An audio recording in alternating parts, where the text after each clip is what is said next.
Halo semuanya, apa kabar? Semoga sehat selalu ya teman-teman. Oke, di pertemuan minggu ini kita akan bahas pasar faktor produksi yang meliputi pasar tenaga kerja, tanah, modal, dan juga kewirausahaan. Materi ini penting ya teman-teman ya untuk memahami bagaimana upah, sewa, bunga, dan laba terbentuk dalam perekonomian.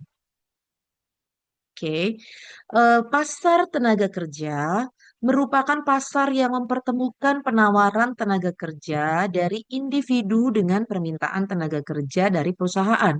Penawaran tenaga kerja menunjukkan jumlah jam kerja yang bersedia ditawarkan pada tingkat upah tertentu. Sementara permintaan tenaga kerja ditentukan oleh tambahan pendapatan yang dihasilkan pekerja. Dalam pasar tenaga kerja, persaingan sempurna, terdapat banyak perusahaan dan banyak pekerja, sehingga tidak ada pihak yang dapat mempengaruhi upah.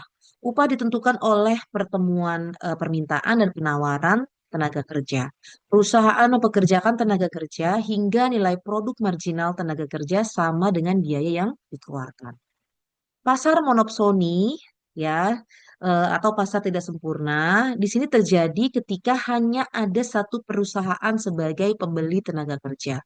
Dalam kondisi ini, perusahaan memiliki kekuatan untuk mempengaruhi upah karena pekerja sulit berpindah kerja.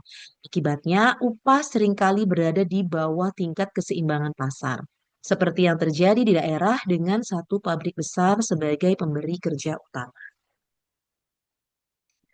Ketika pekerja membentuk serikat yang kuat, mereka dapat mempengaruhi penawaran tenaga kerja secara kolektif. Serikat pekerja dapat menuntut upah yang lebih tinggi dibanding pasar kompetitif. Dalam teori upah efisiensi, upah yang lebih tinggi justru dapat meningkatkan produktivitas dan loyalitas pekerja, seperti yang terlihat pada sektor transportasi global pasca pandemi.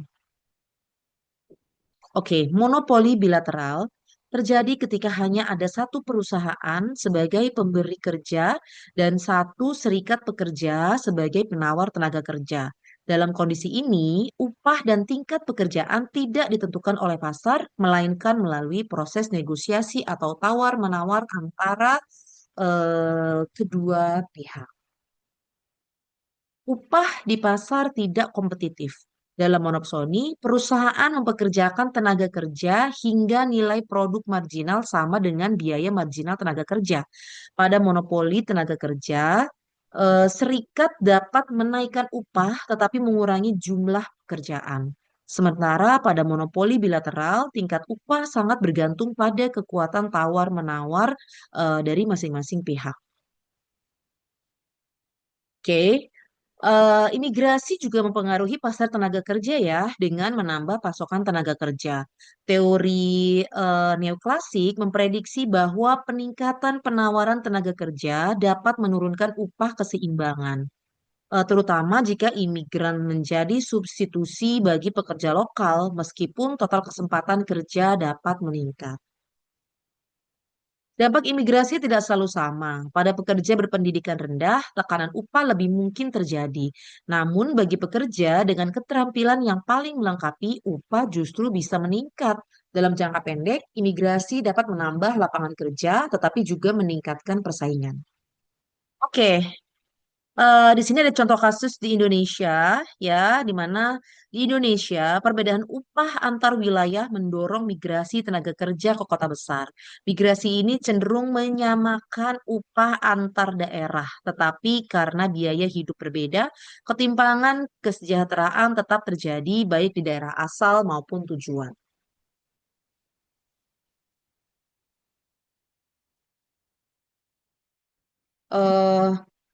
Oke, sebentar teman-teman, ini agak. Oke, berikutnya contoh kasus untuk migrasi tenaga kerja internal ke kawasan industri ya teman-teman. Oke, arus migrasi ke kawasan industri Jabodetabek dan juga Karawang ini meningkat ya teman-teman. Kenapa? Karena terkait dengan upah dari tenaga kerjanya. Oke, jadi arus migrasi ke kawasan industri Jabodetabek dan juga Karawang ini meningkatkan penawaran tenaga kerja, terutama di sektor padat karya. Kondisi ini menahan upah real pekerja entry level dan memperkuat daya tawar perusahaan, sehingga kenaikan upah minimum tidak selalu meningkatkan kesejahteraan pekerja. Oke, ini berikutnya adalah rangkuman teori ya teman-teman dan juga aplikasi dari pembahasan pasar tenaga kerja dapat disimpulkan bahwa struktur pasar dan mobilitas tenaga kerja sangat mempengaruhi upah dan kesempatan kerja baik secara teoritis maupun dalam praktiknya di Indonesia. Oke, pasar tanah. Tanah merupakan faktor produksi dengan penawaran tetap. Pendapatan dari tanah disebut sewa ekonomi yang terutama ditentukan oleh permintaan. Karena penawaran tidak dapat bertambah, kenaikan permintaan akan langsung meningkatkan harga atau sewa tanah. Oke, kasus tanah di Indonesia ya teman-teman ya. Pada penetapan IKN, ini meningkatkan permintaan lahan secara tajam. Sementara penawaran tetap. Akibatnya harga tanah melonjak dan terjadi spekulasi. Ini menunjukkan bahwa pendapatan pemilik tanah seringkali berasal dari perubahan kebijakan, bukan dari peningkatan produktivitasnya. Pasar modal. Modal adalah pasar hasil produksi yang digunakan untuk menghasilkan barang lain. Permintaan modal ditentukan oleh produktivitas marginalnya, sedangkan penawaran modal berasal dari tabungan masyarakat. Tingkat bunga berperan sebagai harga modal dan mempengaruhi keputusan investasi. Kenaikan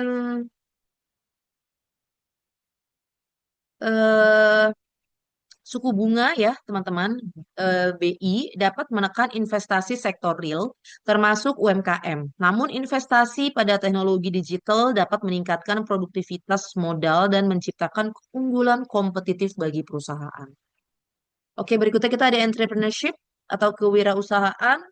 Kewirausahaan mencakup kemampuan mengorganisasi faktor produksi, mengambil resiko, dan berinovasi.